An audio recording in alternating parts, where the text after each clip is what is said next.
Welcome to another episode of China Update, where I provide you guys with the most up-to-date political, economic and geostrategic analysis on the world's number 2 economy. My name is Tony. Let's jump in. Okay, happy Thursday everybody. The outbreak and lockdown situation across the country remains incredibly important to follow. Over the last 24 hours, Shanghai's situation is largely unchanged. Beijing's situation has worsened somewhat, and Tianjin's situation has deteriorated quite a bit. Today, though, we will focus on the economic fallout of the lockdowns, as well as a few other major key developments.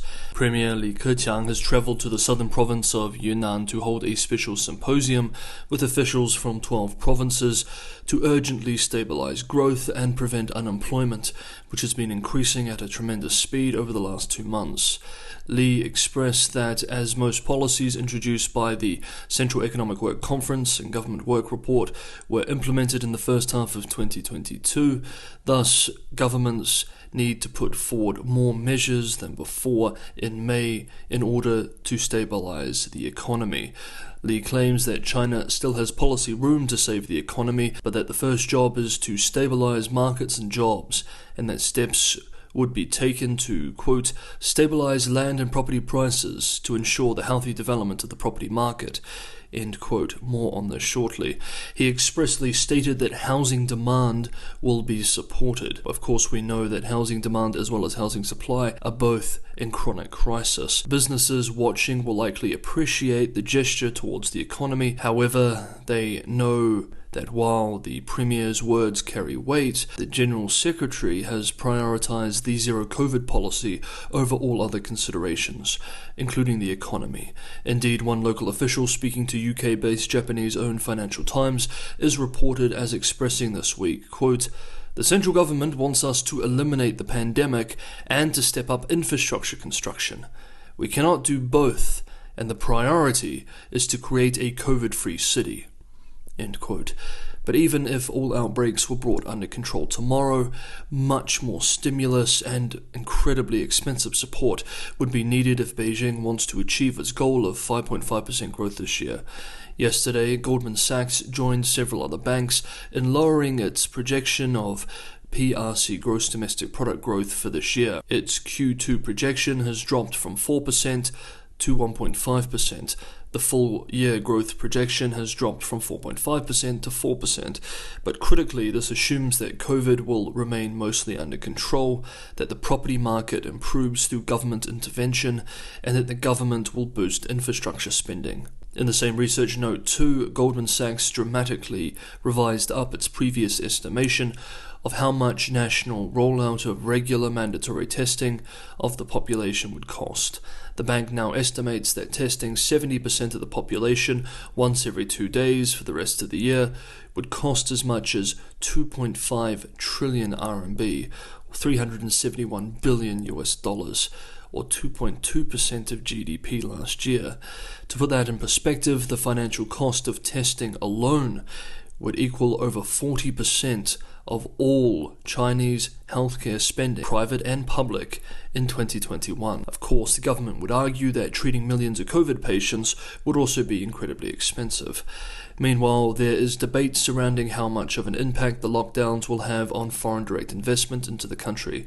On Tuesday, the president of the American Chamber of Commerce warned that China's strict COVID-19 controls will hamper foreign investment into the country for years to come as limits on travel block the pipeline for projects, expressing at an event, quote, "We're very concerned about the ongoing and future investment by US and other foreign companies into China because people can't get access in terms of travel." End quote.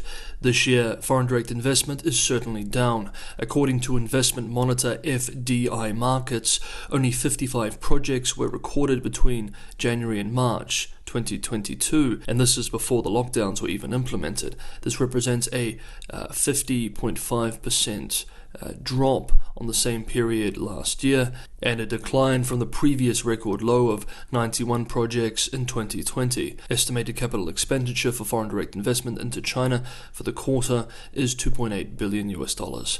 Before we move on, yesterday we discussed the fact that key bond data had not been published for the month of April yet. Since yesterday's video, the data has been published, and it wasn't too good. According to data from two clearinghouses, the China Central Depository and Clearing Co. and the Shanghai Clearing House, international holders reduced their total positions by a net equivalent of $16.1 billion. As such, Chinese bonds have suffered their third straight month of foreign outflows. Foreign holdings are largely composed of Chinese government bonds and government-backed policy bank bonds. Next up, the Chinese technology sector, and it's been a bit of a roller coaster this week. If you're enjoying the video, don't forget to hit the like button, and for anyone who wants to go the extra mile and help keep the channel sustainable, Patreon and Buy Me a Coffee if you just want to give a one-off tip. Links are in the description below. Thank you everybody, as always, for the ongoing support. On Tuesday, top party officials, including Vice Premier Liu He and Politburo Standing Committee member Wang Yang, met China tech leaders to encourage them to play a constructive role in the national economy, but also to send a signal of support to the Chinese technology sector and markets after well over a year of painful regulatory crackdowns. State media reported that Liu He said the government will support the healthy development of the platform economy and private firms. Platform economy here should be read as technology companies that are online, while also supporting digital enterprises and going public on domestic and overseas capital markets. This is what they said rhetorically, at least. The market seemed to like the signal, in the short term at least. The Hang Seng Technology Index, a measure of the share prices of major Hong Kong-listed technology companies, closed up 5.78% on Tuesday. For example, on Monday, learned that asset management giant Bridgewater had increased its exposure to Alibaba, Baidu, and a handful of Chinese EV firms, including NIO Inc. Analysts at US investment bank JP Morgan Chase & Co. raised their rating on at least a dozen Chinese companies, including Tencent Holdings Limited, Alibaba Group Holdings Limited, and Baidu Inc. These, of course, are all major technology and internet companies in the PRC. Going back to the meeting with Liu He and Wang Yang, state media has warned that this is not about regulatory easing. Quote, instead of heralding a regulatory easing, as some foreign media outlets have speculated, the Tuesday meeting indicates that China's platform economy has entered a stage of regular oversight. End quote. So that was on Tuesday. Then came Wednesday, when Tencent Holdings Limited announced that its quarterly revenues had failed to grow for the first time since the company's 2004 IPO, wiping its share price gains for the month. According to the Chinese technology giant, net profits fell 51% to 23.41 billion RMB in Q1. Tencent's Hong Kong share price is down 44% year-on-year, as is Tencent's ADRs. Meanwhile, and speaking of ADRs, financial regulators continue to negotiate with the United States regarding the dispute over supervision access to audit working papers of US-listed Chinese companies. The talks are ongoing, and we will continue to follow them. Last up, the Chinese housing market, and this is quite a development. New home prices in China declined month on month for the 8th consecutive month in April, with the price index for new houses across 70 cities recording a year-on-year decline for the first time since December 2015, the last time China had a housing crisis.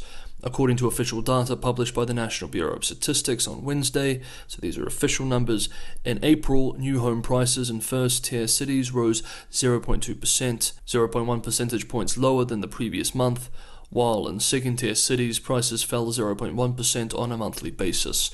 Shanghai-based eHouse China R&D Institute, which uses alternative data but is also based on the mainland, also published results showing that in April, the price index for China's new homes in 70 cities saw a 0.1% fall year-on-year for the first time in over 77 months.